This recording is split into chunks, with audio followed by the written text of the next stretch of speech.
And in a conference like this, it's interesting because the generations here are so diverse.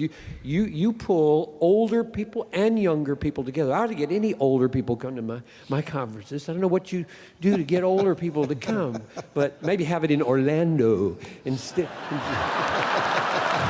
It's cold.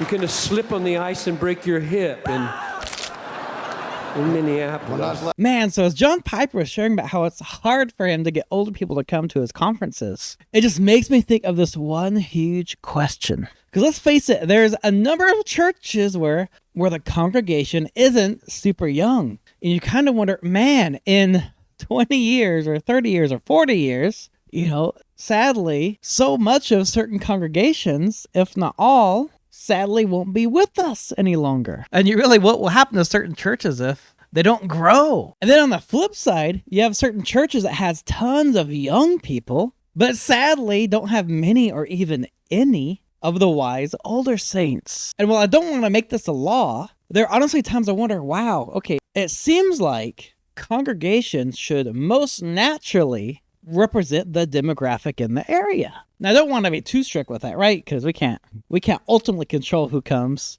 God is one who saves and changes people. But man, I think it's so important to be so age integrated in the way we do church. I think it's so sad that in a lot of churches, like on a Wednesday night, for example, we'll have all the adults in certain churches over having their own thing. And then we'll have some, immature, just out of college youth pastor who for some reason is not even an elder of the church, over with a whole bunch of youth doing who knows what. I'm not speaking about all churches, okay? But man, I think age integration is just something that is just so, so important to the life of the church, because we're the body of Christ and we're to use all our gifts to minister to one another. Now, don't get me wrong, I'm not against youth groups or having times where you might focus more on a certain age or a group. Man, but I believe even that should be integrated with godly, loving, mature, spiritual adults. I remember one youth group I helped with before.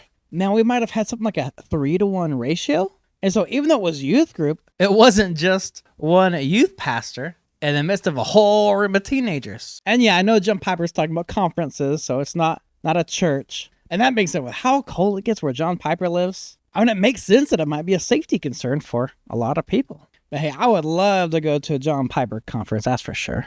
This one shocked me. I remember one time I was visiting a church, and come to find out that the church really had 2 different church services. So one service, it basically was just the younger people in the church, and the other service happening, I believe at the exact same time, were the older people in the church. And man, I was honestly really baffled by it. It's like the fact that you could have a church where you can go at the same time as somebody and yet go to a completely different service and not even know such a huge amount of the congregation or even see them maybe. But hey, I guess that's a mega church for you.